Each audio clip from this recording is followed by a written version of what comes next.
नमस्ते. CSS सेशनमध्ये आपणा सर्वांचं स्वागत आहे. आपण पुन्हा एकदा टाइप्स ऑफ सिलेक्टर हा टॉपिक कंटिन्यू करूयात. जसं की आपण CSS मध्ये वेगवेगळे सिलेक्टर्स शिकत आहोत. त्यापैकी आपण बघितलं की इलेमेंट सिलेक्टर काय आहे, ID सिलेक्टर काय आहे, हे त्याचा सिंटॅक्स काय असतो आणि वेब पेजवरती आपण त्याचा कसा वापर करायचा, त्यासाठी प्रॉपर्टीज कशा लिहायच्या, हे सगळं आपण बघितलं. आज आपण नवीन सिलेक्टर बघूया, क्लास सिलेक्टर. हा क्लास सिलेक्टर म्हणजे काय, तर हा क्लास सिलेक्टर जो आहे तो one of the most versatile tool in your front end development toolkit. असे का, कारण की हा जो क्लास सिलेक्टर आहे तो आपल्याला मल्टिपल इलेमेंट्सला स्टाईल अप्लाय करण्यासाठी अलाउड करतो. जसं की HTML इलेमेंट टॅग होता, त्या HTML इलेमेंट टॅगमध्ये आपण specifically particular HTML इलेमेंटसाठी CSS apply केला. ID सिलेक्टरने आपण ID सेट करून अप्लाय केला सिलेक्टर. तसा हा जो क्लास सिलेक्टर आहे त्याला मल्टिपल इलेमेंटसाठी आपण सिमिलर स्टाईल वापरू शकतो युजिंग द क्लास सिलेक्टर. यामुळे काय होतं की ती जी डिझाईन आहे वेबपेजवरची, त्या वेबपेजवरची डिझाईन कन्सिस्टंट राहते आणि त्यामुळे तसेच आपल्याला इझिली मेंटेनेबलसुद्धा ती असते. जसं की काही चेंजेस करायचे आहे पर्टिक्युलर डिझाईनमध्ये, स्टाईलमध्ये, तर ते चेंजेस करून आपल्याला एकसारखेपणा मल्टिपल वेब पेजेसमध्ये एकाच वेळी बघायला मिळतो. सो हा क्लास सिलेक्टरचा सिंटॅक्स काय आहे आणि तो बेसिकली कसा अप्लाय करायचा हे आपण बघूया.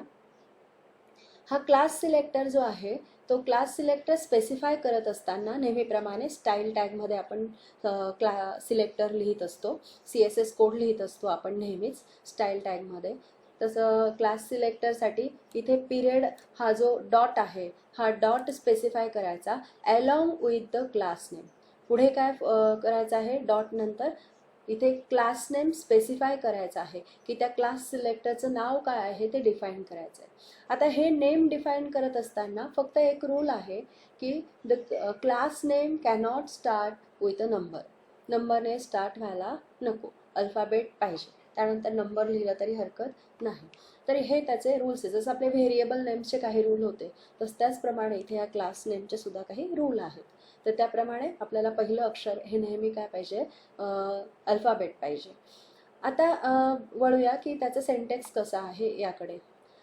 पिरियड, त्यानंतर specific class name, opening curly bracket, closing curly bracket, and within that the number of properties you want to assign or you want to apply as a CSS. आता इथे आपण centre नावाचा एक क्लास सिलेक्टर तयार केलेला आहे. आता याचा वापर वेबपेजमध्ये कसा करायचा ते आपण जाणून घेऊयात. जसं की H1 हा HTML इलेमेंट आहे, P हा देखील एक HTML इलेमेंट आहे आणि या दोन्ही HTML इलेमेंट ला आपल्याला हा पर्टिक्युलर CSS अप्लाय करायचा आहे. जसं की text align is equal to centre आणि कलर इज रेड. मग आता ह्या दोन्ही क्लासला जेव्हा आपल्याला तो स्पेसिफिक CSS अप्लाय करायचा आहे तेव्हा आपण तो क्लास सिलेक्टर म्हणून इथे डिफाईन केला. हा क्लास सिलेक्टर म्हणून डिफाईन केलेला असल्यामुळे आपण H1, P किंवा व्हॉटेवर जेही टॅग आपण यूज करत आहोत तर टॅग यूज करत असताना आपण क्लास हे ॲट्रिब्यूट इथे स्पेसिफाय करतो. क्लास ॲट्रिब्यूट, या क्लास ॲट्रिब्यूटला आपण व्हॅल्यू प्रोव्हाइड करणार आहोत आपल्या क्लास सिलेक्टरची. आपण क्लास सिलेक्टर तयार केला सेंटर, सो आपण या क्लास ॲट्रिब्यूटला व्हॅल्यूसुद्धा दिली सेंटर. हे झालं H1 इलेमेंटसाठी. P या HTML इलेमेंटसाठी सुद्धा आपण इथे क्लास हे ॲट्रिब्यूटला सेंटर ही क्लास सिलेक्टरची व्हॅल्यू आपण इथे अप्लाय केलेली आहे. यामुळे काय झालं की ह्या जो CSS आहे, ह्या ज्या प्रॉपर्टीज आहेत या दोन्ही HTML इलेमेंटला अप्लाय झालेल्या तुम्हाला बघायला मिळेल. जसं की इथे H1 साठी ही सेंटर आणि रेड आहे अप्लाय झालेला CSS, आणि P या पॅरेग्राफ टॅगसाठी सुद्धा सेंटर आणि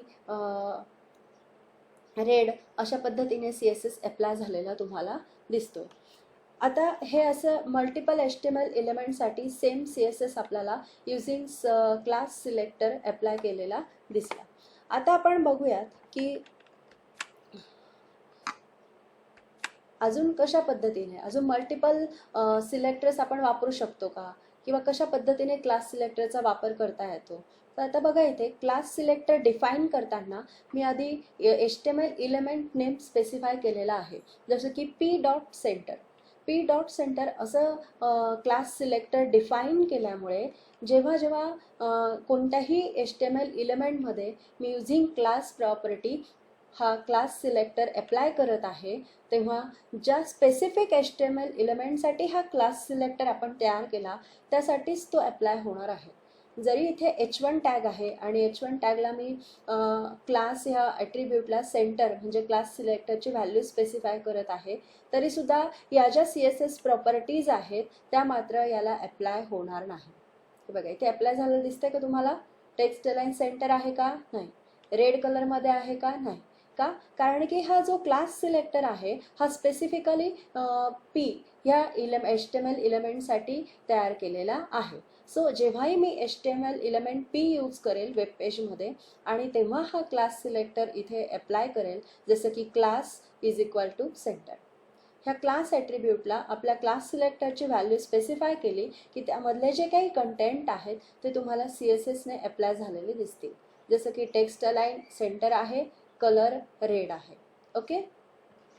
आता नेक्स्ट आपण अजून एक एक्झाम्पल बघूया ज्यामध्ये आपल्याला लक्षात येईल की मल्टिपल सिलेक्टर क्लास सिलेक्टर आपण स्पेसिफिक HTML इलेमेंटला अप्लाय करू शकतो का. येईल की जसं HTML element can also refer to more than one class. Okay. आता इथे आपण पी ह्या टॅगसाठी एक CSS तयार केलेला आहे, क्लास सिलेक्टर p.center. त्यामध्ये आपण टेक्स्ट अलाइन सेंटर ठेवली आहे आणि कलर रेड आहे. अजून एक पी टॅगसाठीच अजून एक क्लास सिलेक्टर आपण तयार केला लार्ज, आणि त्याच्यामध्ये आपण फॉन्ट साईज ही लार्ज इथे ठेवलेली आहे, सेट केलेली आहे. आता हा CSS कसा अप्लाय होतोय हे आपण बघूया. H1 टॅग आहे, H1 टॅगमध्ये आपण डिफाईन केलं आहे, पण याला इफेक्ट होईल का? नाही. का? कारण की आपण हे जे सेंटर क्लास सिलेक्टर आणि हा जो लार्ज क्लास सिलेक्टर हे दोनही HTML इलेमेंट कोणता आहे? पी या HTML इलेमेंटसाठी अप्लाय केलेला आहे. सो इथे हे कंटेंट इथे काही इफेक्ट होणार नाही. आता पुढच्या एक्झाम्पलमध्ये बघा, पी टॅग आहे आणि इथे आपण क्लास कंटेंट काय घेतलेलं आहे, क्लासला काय अप्लाय केलं आहे? सेंटर. सो यामधील जे काही या पॅरेग्राफवर जे कंटेंट्स आहेत हे आपल्याला हे सेंटर क्लास सिलेक्टरमध्ये ज्या प्रॉपर्टीज आहेत त्या अप्लाय झालेल्या दिसतील, जसं की सेंटर आहे आणि कलर रेड आहे. आता पुढील एक्झाम्पल बघा की हा जो पी इलेमेंट आहे HTML इलेमेंट, याच्या क्लास या प्रॉपर्टीला मी क्लास सिलेक्टर सेंटरही अप्लाय करत आहे, त्याचबरोबर हा जो लार्ज आहे हा लार्ज क्लास सिलेक्टर देखील अप्लाय करत आहे. म्हणजे एकाच HTML इलेमेंटला एकाच क्लास या प्रॉपर्टीजला मी मल्टिपल क्लास सिलेक्टरच्या व्हॅल्यूज स्पेसिफाय करत आहे. त्यामुळे काय होईल की जे काही कंटेंट आहे त्या पॅरेग्राफमधले ते कंटेंट ह्या सेंटर मध्ये लिहिलेला CSS त्याला अप्लाय होईल, तसेच लार्ज ह्या क्लास सिलेक्टरमध्ये स्पेसिफाय केलेला CSS सुद्धा त्याला अप्लाय झालेला तुम्हाला इथे दिसेल, जसं की टेक्स्ट अलाइन सेंटर आहे, कलर रेड आहे, फॉन्ट साईज लार्ज आहे. हे सगळं तुम्हाला इथे अप्लाय झालेलं दिसेल. मग या एक्झाम्पलवरनं तुम्हाला काय समजलंय की मल्टिपल सिलेक्टर्स आपण एकाच HTML इलेमेंटला वापरू शकतो. कोणते सिलेक्टर? हा जो क्लास सिलेक्टर आहे तो आपण इथे स्पेसिफाय केला. ओके. आता अजून एक वेगळा सिलेक्टर आपण बघूया, तो म्हणजे युनिव्हर्सल सिलेक्टर. युनिव्हर्सल सिलेक्टर हा असा सिलेक्टर आहे जो it will affect every HTML element on the page. HTML web पेजवरील प्रत्येक HTML इलेमेंटला अप्लाय होणारा CSS म्हणजे युनिव्हर्सल सिलेक्टर. मग हा जो युनिव्हर्सल सिलेक्टर आहे त्याचा सिंटॅक्स काय आहे, तो कसा डिफाईन करायचा ते आपण बघूया. युनिव्हर्सल सिलेक्टर डिफाईन करत असताना आपण ॲस्टरिस्कचा वापर करतो. बघा, ॲस्टरिस्क स्टार, ॲस्टरिस्क, त्यानंतर opening curly bracket, closing curly bracket, आणि विदिन दॅट आपण हे CSS प्रॉपर्टी सेट केलेल्या आहेत. आता आपण आपल्या वेब पेजमध्ये कोणतेही टॅग वापरले, H1 टॅग असेल, पी टॅग असेल, जेही HTML इलेमेंट आपण यूज करत आहोत तर सगळ्यांनाच हा युनिव्हर्सल टॅगमधला CSS हा अप्लाय झालेला तुम्हाला दिसेल. जसं की टेक्स्ट अलाइनमेंट सेंटर आहे आणि कलर इज इक्वल काय आहे, ब्ल्यू आहे. So this is the universal selector which will affect every HTML element on the web page. Okay, this is the very simple selector. तर आपण आतापर्यंत बरेच सिलेक्टर बघितले, जसं की इलेमेंट सिलेक्टर हा स्पेसिफिक HTML इलेमेंट सिलेक्टर असतो की ज्यामध्ये आपण प्रॉपर्टी सेट करू शकतो पर्टिक्युलर HTML इलेमेंटसाठी. त्यानंतर ID सिलेक्टर आहे, यामध्ये आपण हॅशचा वापर करतो. Hash along with followed by ID name within curly bracket आपण त्यामध्ये हे प्रॉपर्टीज डिफाईन करतो. क्लास सिलेक्टर जो आहे त्याला आपण पिरियड म्हणजे डॉट इथे वापरतो, followed by class name. Rule is what, first character should be letter, not number. Okay, then हे कर्ली ब्रॅकेटमध्ये पुन्हा आपण इथे प्रॉपर्टी डिफाईन करतो. युनिव्हर्सल सिलेक्टर हा सगळ्याच HTML एलिमेंटला अप्लाय होतो. त्याचं सेंटेक्स आहे asterisk opening curly bracket closing curly bracket and within that the number of properties you want to apply. Okay, आता हे सगळे जे काही सिलेक्टर आहे, सपोज हे HTML इलेमेंट सिलेक्टर आहे, हा जर आपल्याला मल्टिपल HTML इलेमेंटसाठी सेम CSS अप्लाय करायचा असेल तर आपण त्या CSS सिलेक्टरचं ग्रुपिंगसुद्धा करू शकतो. जसं या एक्झाम्पलमध्ये बघा, H1 हा HTML इलेमेंट आहे, H2 हा HTML इलेमेंट आहे, इलेमेंट सिलेक्टर आहे आणि P हा देखील HTML इलेमेंट सिलेक्टर आहे.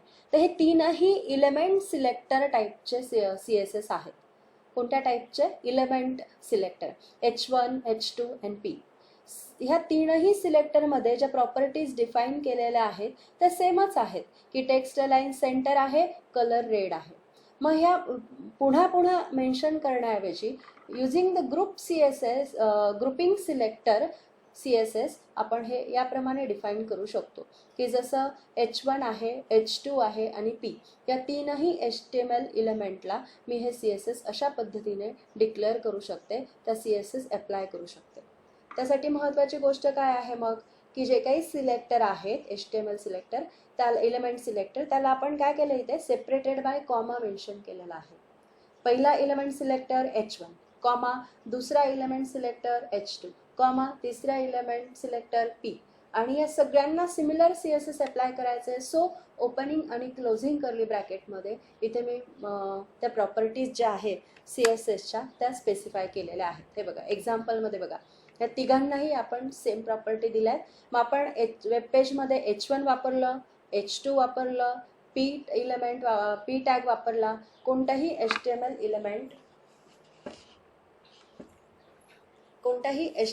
इलेमेंट जो आहे हा HTML इलेमेंट डिस्प्ले होत असताना हे CSS त्याला अप्लाय होणार आहे की जसं टेक्स्ट अलाइन सेंटर आहे आणि कलर रेड आहे. तसं ग्रुपिंग करून सुद्धा आपण मल्टिपल HTML इलेमेंट्सला सेम स्टाईल डिफाईन करू शकतो. हे सगळं होतं सिलेक्टरबद्दल. तुम्हाला सर्वांना समजलं असेलच. थँक्यू.